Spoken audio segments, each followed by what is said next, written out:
How has that made you better, being able to bring up that stuff and deal with that deep, dark emotion? Because a lot of guys, right? Well, us men, the Aussie male, we just fucking cram that shit deep Dumbest thing we've down ever done, every mate. single thing, right? You know, every Yeah. time we have a fight with someone, we never show our feelings. Every time we've had an argument with our parents, you know, stuff like that. We just cram that shit down no matter how much it hurts. And the more it hurts, the more we just fucking push it down. Yeah. So how has bringing that stuff up and dealing with it impacted you? How has it made you better? Your subconscious doesn't always come up. You don't really know. So I was always failing, or I'd get to a certain point for whatever reason, I'd pull back or fail or whatever.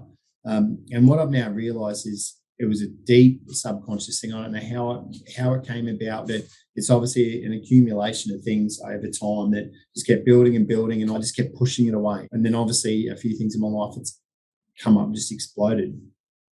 Now being brave enough and vulnerable enough to explore, you know, that subconscious and what's going on, this has blown me away. And I've been able to start to deal with, like, I had no idea that was an issue, you know, and you take it away and you sit with it and you piece it all together.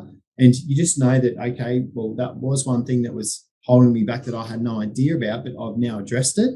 I'll put that away, and then you move on to the next thing. But now it's not doom and gloom. They're actually getting positive. Like, a prime example is Claire came at me the other day, and she was saying, you know, she didn't feel supported. She wanted more help around the house, like a few different things, because I'm doing so much work and I wasn't quite there. Normally I'd blow up. For whatever reason, I would just blow up, get very defensive. And I couldn't believe it. I sat down, I'm like, okay, well, you know, why do you feel this way? You know, I actually explored it, went into it, and I would never do that before. And it was, even she was caught a bit off guard. Like, I think she went in ready for a fight. And I guess left myself open a bit. We sort of both sat there at the end of it and just went, like, we'd grown up. We had really explored what was going on. And the biggest thing was, for me, I just didn't get defensive. It's making the difference.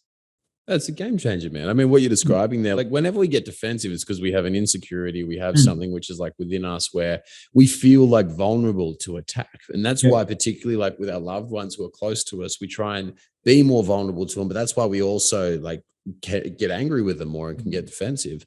But when you've actually gone through and you've healed that invulnerability and you've all that shit off, all that crap that you were carrying before, you get rid of it. Like, you don't have those arguments anymore. I hope you enjoyed the video. If you got something out of it and you want to learn more, click the link below or type in High Performance Conversations with James Cant, and you'll be able to check out all the podcasts that we've done. We cover a stack of different topics, everything from getting your mojo back, overcoming anxiety, self-doubt, self-esteem, and learning from some of the industries and some of the world's top performers in both business and in health. Look forward to having you on there.